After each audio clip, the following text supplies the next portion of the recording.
So when I look back on my career, just reflecting, I realize that where I am today is the result of a series of small decisions that I took in the moment.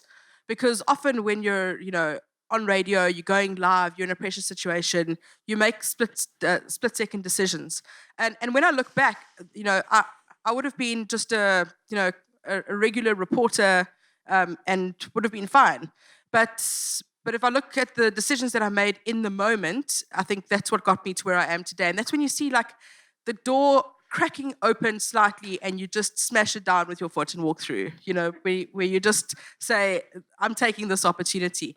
I think I remember, being 10 years old and knowing that I wanted to be a journalist, listening to Anki Kroch on SAFM talking about the TRC hearings kind of thing, and seeing Christian Amanpour in Sarajevo reporting about war. And I thought, well, I'm going to do this. I'm going to be an international war reporter. It was very glamorous. I didn't realize the reality of it, obviously. So I went off and I studied journalism. And I remember I was in the Rao Radio newsroom, and I overheard someone, and this is very probably unethical, so don't hold me to this, it was then, but I overheard somebody speaking about a job opportunity at 702. And I kind of went over and said, tell me more about this. And I applied for the job and got it. And I started off... Doesn't sound remotely unethical. Not at all, no. So I started off writing traffic for Harry Sideropoulos on the Rude Awakening and call screening overnight in the middle of the night.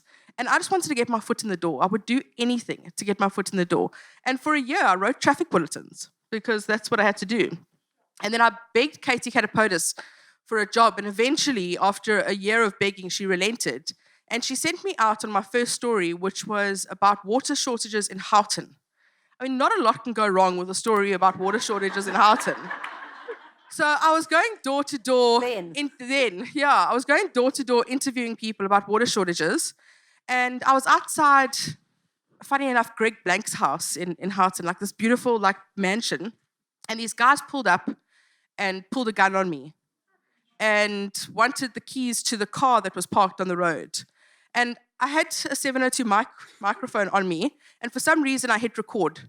It was just instinct. A big decision to make. So I recorded it, and the entire hold-up hijack was recorded. And the guy saw my holding a gun to me, saw my microphone flag, and said, "Are you a reporter?" And I said, "Yes." So he picked up all of the things that I'd put on the floor and gave them back to me and apologized, and then told me that he was looking for somebody else, and then disappeared. But the story landed up on the front page of The Star and on John Robbie's show, and Katie hired me as a reporter. And that was just instinctive. And, that's something that can't be taught. It's just something that is inherent.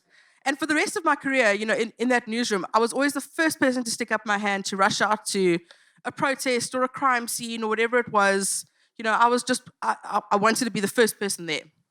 And it was about innovation and growth because I got bored all the time. Like Gina, I just kept getting bored. And people think it's the most exciting job in the world.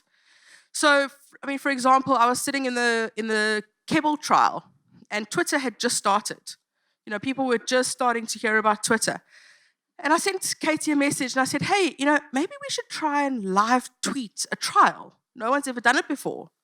So I started sending out tweets from the courtroom and it just blew up. It was a novelty. And it was the first trial that was ever live tweeted.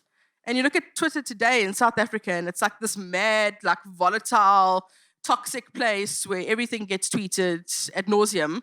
And if you look back then, that tiny decision, just opened up this whole world. The same thing with writing a book. I'd never written anything more than a magazine article.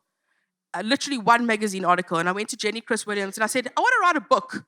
It sounds so privileged and arrogant now when I look back on it. And I signed a deal with the book publisher.